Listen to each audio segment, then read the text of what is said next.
my God. You know, the great thing about being an MC is that all the other comics get to make fun of you. So Okay, thanks. I highly recommend it. Ladies and gentlemen, our next performer, I have a sense of humor. Our next performer, she's not only a stand-up comedian, she's an actress. I went to see her in the Fire Island story, you'll be very surprised to know. Ladies and gentlemen, please welcome Ellen Orchid. Yeah! Thank you. Well, it's great to be here. This is such a cozy room, isn't it? Yeah! How about a hand for the club? Pangea! Hey! And for Paul Hallerson, our host. You know this room is bigger than my apartment? I live in a studio apartment, you know what that is. And this place is so small, it needs a paint job, but I can't afford to lose the square footage. If I put up wallpaper, I won't be able to turn around. Anybody else live in a studio? Yeah. Right? And you know, if you're in a studio, one thing you cannot do is shop at Costco. You can't buy in bulk. Like if you come home with a 16-pack of toilet paper, something else has to go.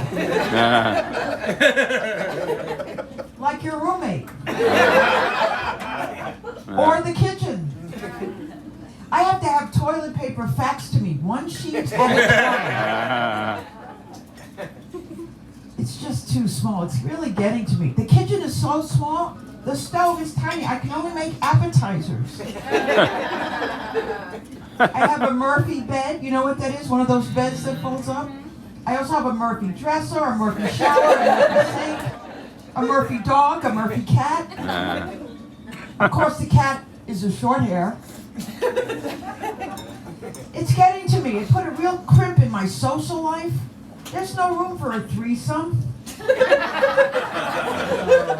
There's barely room for a one-some. If I want to date twins, gotta see them one at a time. Scott, come on in. Steve, wait in the lobby. I'm on the waiting list for a storage room. Right? As soon as one of those puppies comes up, I'm moving right in. It's got more light and a better view. And one of these days, I'm going to upgrade to a mobile home. Or as you call it, the elevator.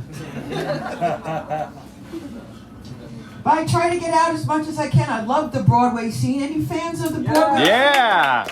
I love musical theater, shows. Did you hear that Phantom of the Opera is closing? Yay! Yay! Apparently the Phantom refuses to wear his mask.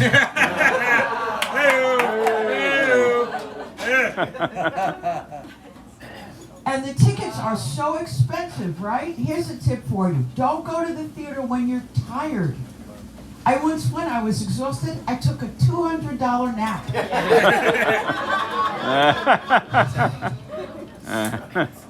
A lot of corporations are taking over the theater. Did you hear about this? Like the American Airlines Theater? I went there, the show was sold out, but I went standby. I really recommend this. I get a kick out of it when you go to a theater, a Broadway theater, and there's a sign in the lobby.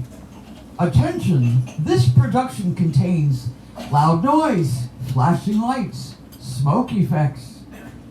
But they're trying to warn us? Isn't that nice? I just came through Times Square. I'm fine. That's where the real danger is. They're pickpockets, drug dealers, tourists from Florida. Those people are packing. Yeah. You ever see Wicked? Anybody see Wicked? You know this show? Yeah! I love this show. The poster is hilarious. It says, "The untold true story of the Wicked Witches of Oz." Wait a minute. Untold? It's been running for 19 years. I think it's told. It's told. I love the creativity on Broadway. These people really are geniuses. They can make a show about anything. A few years ago, there was a show called Titanic. Did anybody see that? No. It was a great show. I rushed to see it because I said to myself, how could you possibly do a musical about a disaster like that? I mean, what kind of songs could you possibly do? Clang, clang, clang went the light bulb. Ding, ding, ding went the bell. Glug, glug, glug, because he just couldn't swim too well.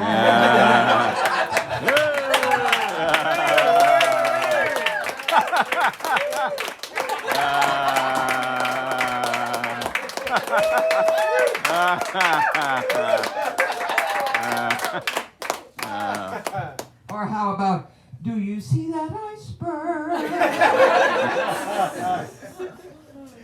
It makes you wonder what horrible thing are they going to make a musical about that? Melanoma, the musical. I had a mole. I had it removed, Mama. It wasn't benign, Papa. And 'cause it wasn't benign, the future's not fun. I don't have much time.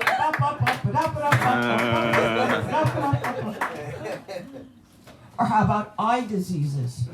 Oh! Glaucoma, I can see nothing that is blurred. Oh, glaucoma, I can see nothing. Where did you go? Da, da, da.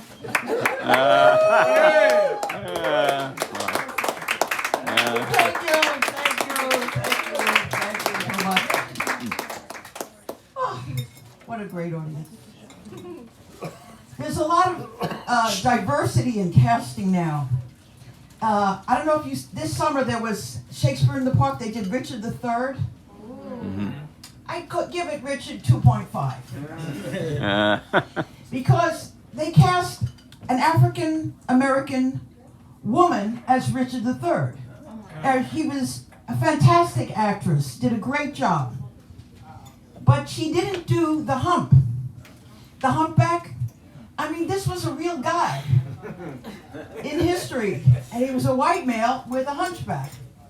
And as great as she was like so physically fit and athletic, but two other people in the cast had real disabilities. Like Queen Anne was in a wheelchair, and another character had cerebral palsy. It's like, I don't know. It seemed out of bounds to me a little bit. I just feel if you're going to do Richard III, do the whole thing, like, do the whole degree of difficulty, you know? Hunchback and all, and that makes it like 10 times more difficult. Anyway. And recently there was a all-Mexican cast in a production of Finian's Rainbow.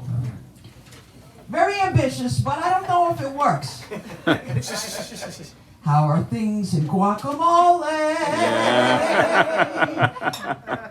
Anyway, you've been a great crowd. I'm Ellen Orchid.